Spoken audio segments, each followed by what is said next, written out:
Hindi po lahat na mga ipinahayag ng mga iskriba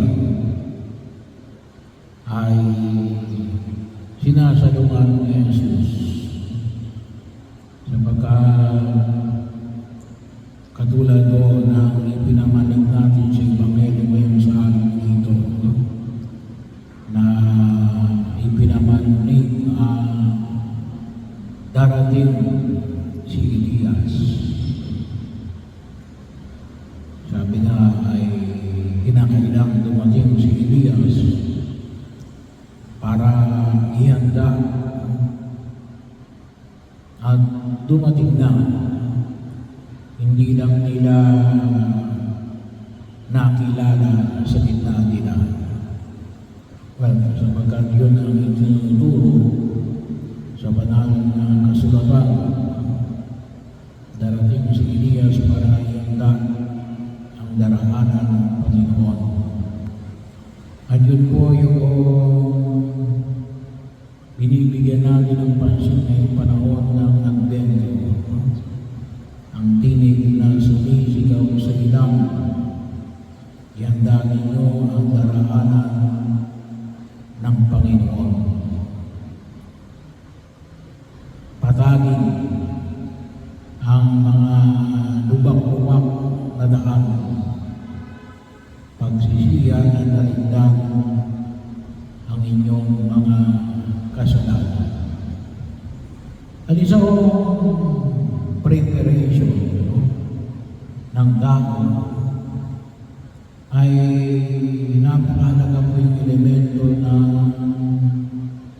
pagiging ng kapatawaran. Kasi inilalagay natin yung ating sarili, sabi nga, sa grasya ng Diyos. Humingi tayo ng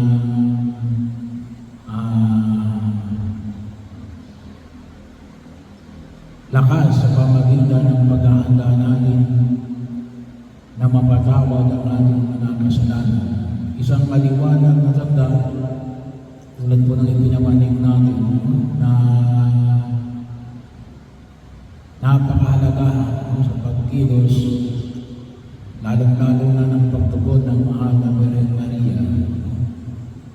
Ganon din ng mga banal, katulad ni San Juan de la Cruz, na ipinagdiriwang natin ngayon sa araw na ito.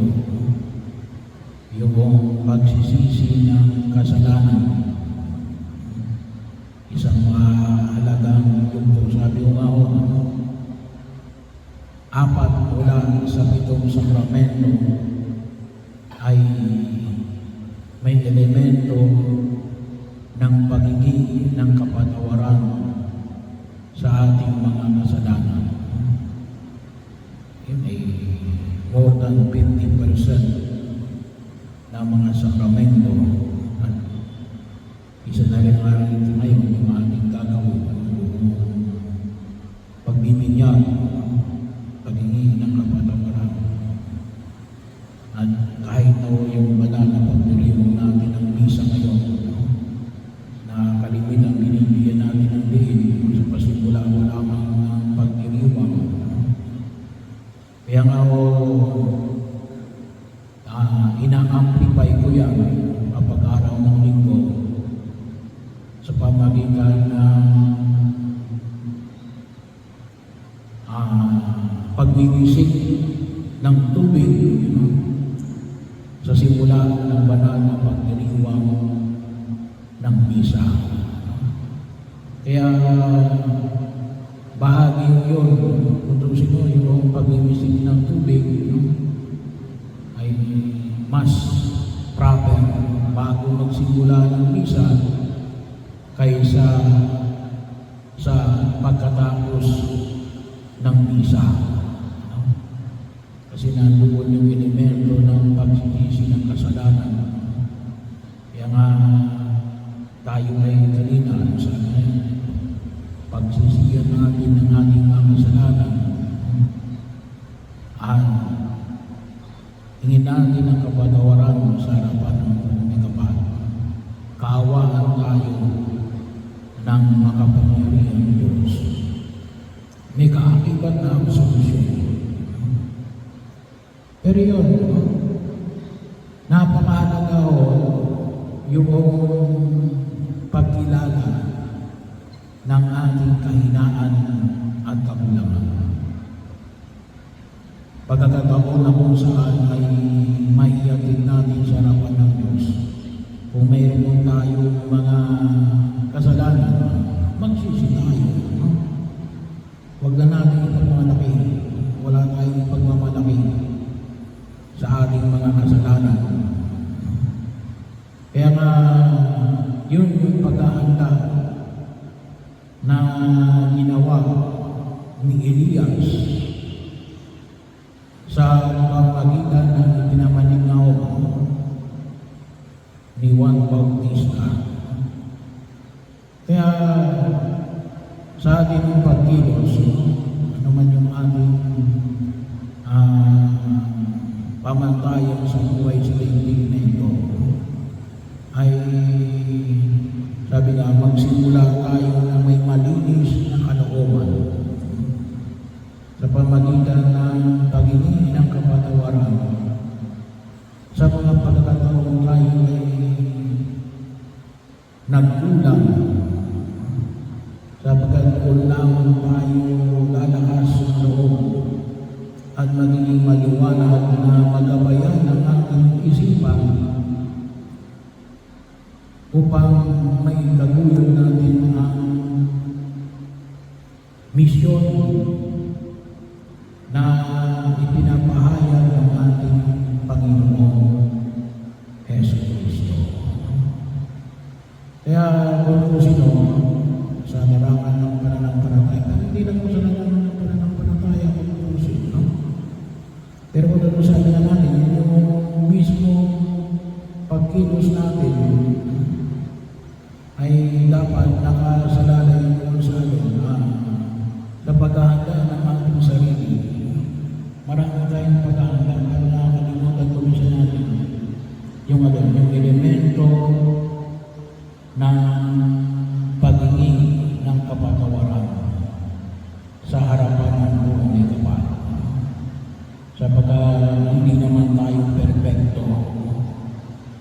Sabi nga natin, bagaman tayo ay mga pinagpala ng Diyos sa biyaya ng niya, meron pa rin tinatawag natin concupiscence.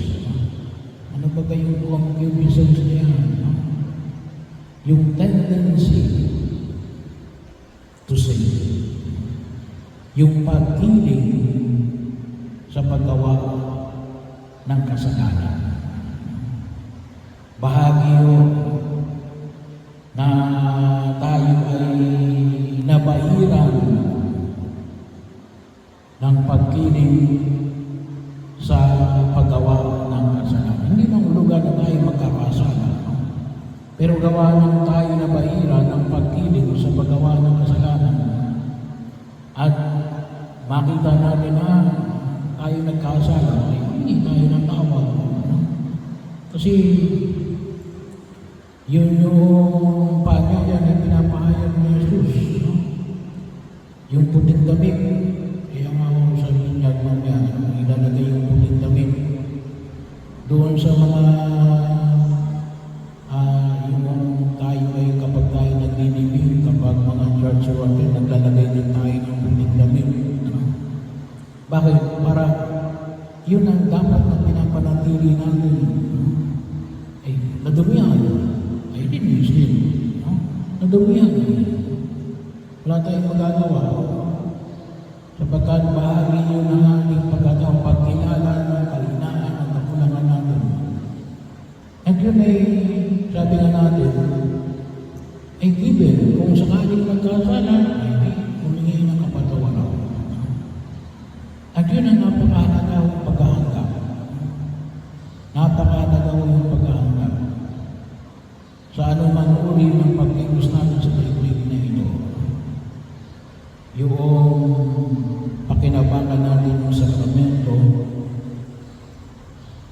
ng paghingi ng kapatawaran bilang pagtugon natin sa pagdating ni Elias ang tinig na sumisigaw sa ilang, magsisi kayo at alindan ang inyong mga